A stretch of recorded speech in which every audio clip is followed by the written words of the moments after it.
Thank you for joining us for today's webinar. My name is Jason Stewart with Demandbase, and today we're going to be talking about content optimization and B2B marketing with Jeff Zabin, Research Director for analyst firm Gleanster and author of the book Precision Marketing. This webinar is brought to you by Demandbase, website conversion optimization technology for B2B companies, designed to improve the performance of tools that you're already using, such as web forms, web analytics, marketing automation, live chat, CRM. More on that at the end of the event.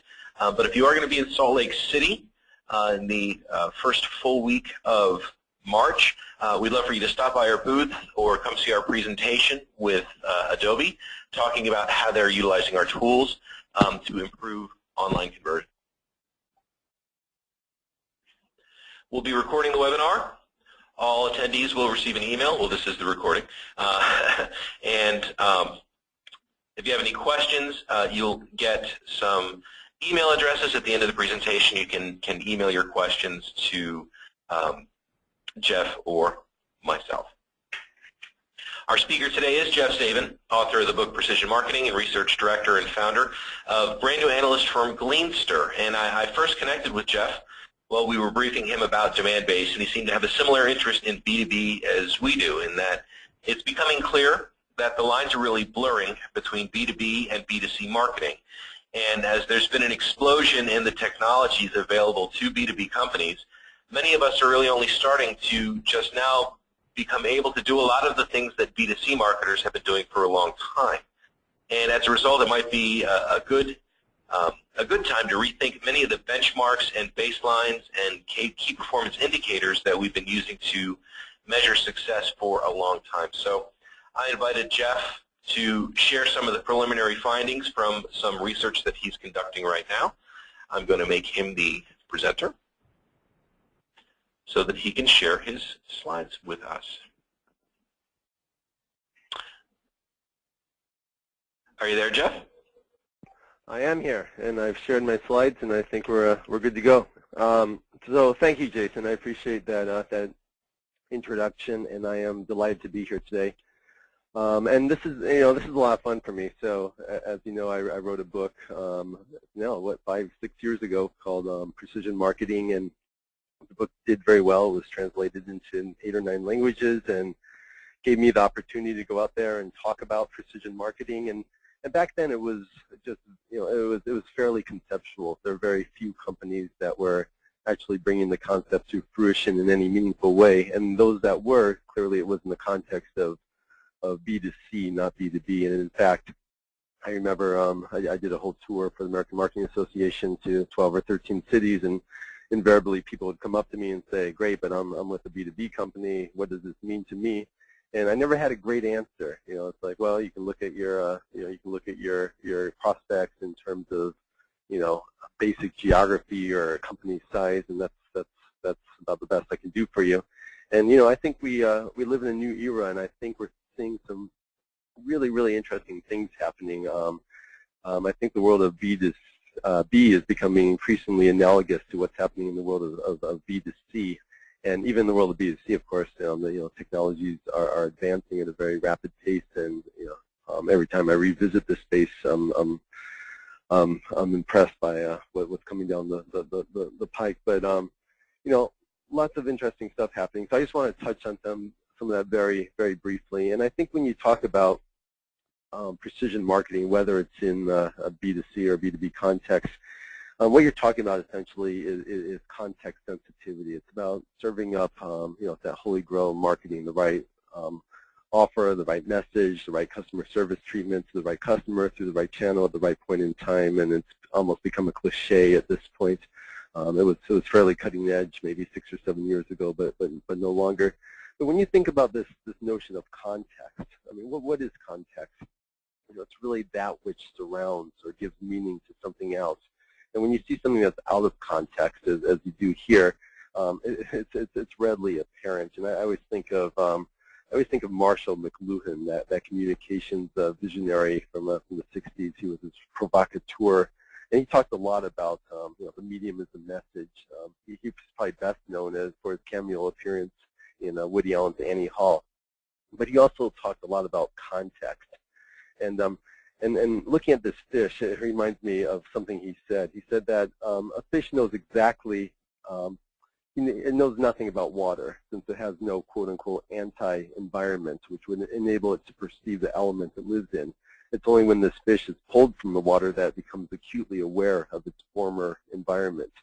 So I think for marketers, the challenge is to, it really lies in achieving what McLuhan called integral awareness of a consumer's environment, or in this case of a company's environment, and that way they can begin to market to them in a context-sensitive manner.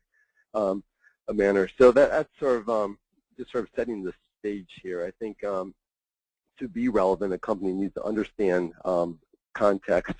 And what does that mean? It means understanding, who that company is, what are they trying to accomplish, where they've been, what they've done before. Another key point here, and we're calling this presentation content optimization. So I think it's important that we get our terms out of the way. So when we talk about optimization, I think this is one of those words that has just become sort of used in a very loose way. Companies always talk about, hey, we're moving from automation to optimization without really knowing what does that mean.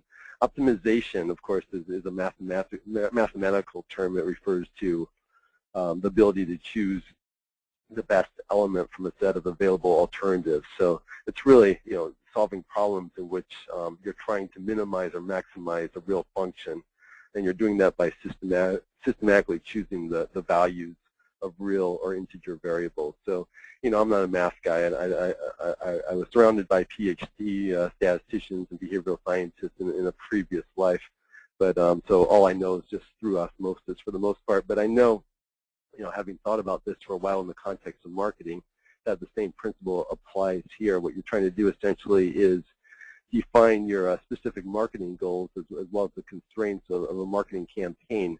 And those constraints can be budgetary, they can be time frame. Hey, this needs to happen in the next quarter, it has to happen in the next month. It could be, it could be customer acquisition cost requirements. And then what you're doing essentially is doing data modeling, applying these techniques to determine the relative propensity of each customer segment to respond to certain types of promotions. And then you're using these underlying optimization algorithms, and they can determine the best possible match between segments, product offers, channels, everything we just talked about. And that's how you ensure the achievement of your overall business goals. And that's a beautiful picture, right? Wouldn't it be great if we all knew the best mix of product offers to send each customer so that you can meet the minimum number of sales for those selected offers? Or wouldn't it be great if we knew the efficacy of sending one customer segment one offer through, say, an outbound email campaign, and sending another, another segment a different offer through, I don't know, through your call center? So that's the idea of optimization. Dramatically improving the productivity of your marketing investments, and companies are getting better at doing that. What we want to talk about today, of course, is, well, how do you sort of get to that I mean, this is nirvana. How do you achieve that? As people come and visit your website, and specifically in the context of B2B. So that's where we're going to focus our efforts. But I want to talk about these actually I'm calling these the 4 R's. We've all heard of the 4 P's, which is price, promotion. I always forget these when I say them.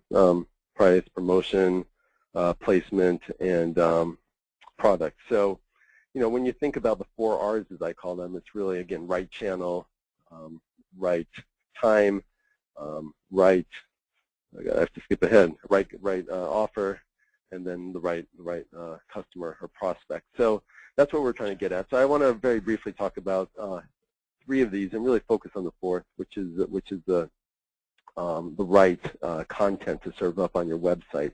And how do you do that, and is it even possible, and specifically when you're trying to target other companies? So, channels very quickly. I mean, this isn't new. There's there's actually a whole cottage industry of consultants doing marketing mix optimization, doing promotional optimization. helping to understand, how much should I spend on your Sunday circular versus a 30-second TV spot. I've been seeing this happening a lot in the context of B2B. I think it's a little bit tougher to do this. I was involved actually recently with thinking about this in the context of pharma. And it's really important in the context of pharma to understand what is a physician's reaction to all these different channels. What's the impact on a physician to say an additional 2 sales calls a month versus a 30-second ad spot. And also, if there's more drug samples, giving more drug samples to doctors, that will increase adoption in terms of prescribing the drug. But on the other hand, by oversampling, are you cannibalizing their markets? There's a lot going on here, and the goal here is to create a decision model that that does physician profiles based on all the data that you have about physicians, and it's amazing how much data you can get. You can understand all of their past prescribing behavior, and then ultimately optimize all these different ways of reaching them. So that's very quickly one example of what we're calling channel optimization, and that's just really one piece of the pie. What we want to talk about more than anything today is optimizing content, and of course there's outbound communications that you send through an email, and then there's inbound communications, which these are the messages that you're serving up as prospects come to your website.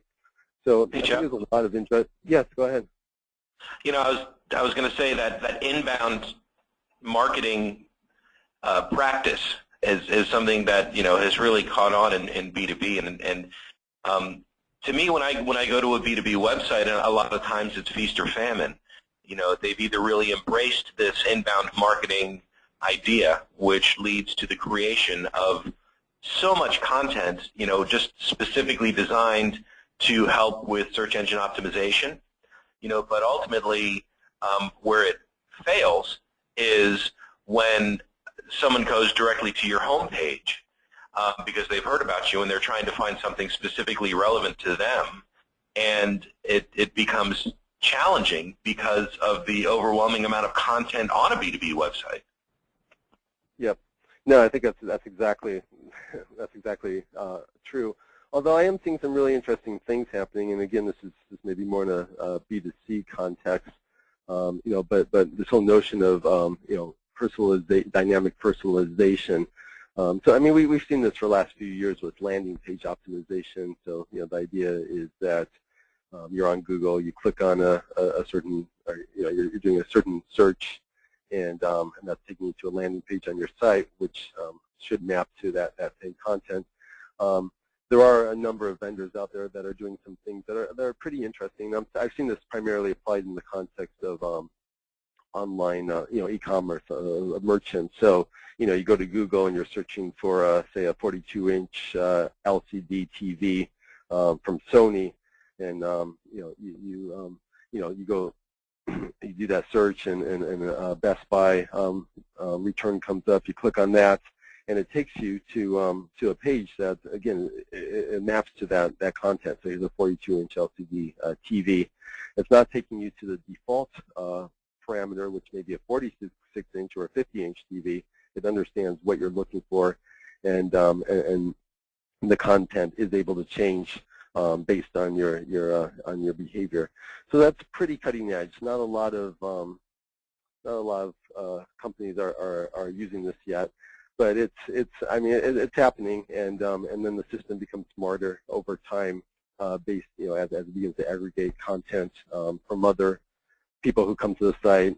You're gaining some additional customer intelligence about what are the patterns, what are people looking for. So I think that's interesting, and I think that does apply in the context of B2B as well. So regardless if you're coming from a company and you're doing, if you're doing a specific search, let's say office supplies, and it's a B2B thing, you should still be able to serve up relevant information. But again, this is just sort of happening on the periphery, and that's one thing I wanted to mention. I think other stuff that's happening that's kind of interesting. Well, first of all,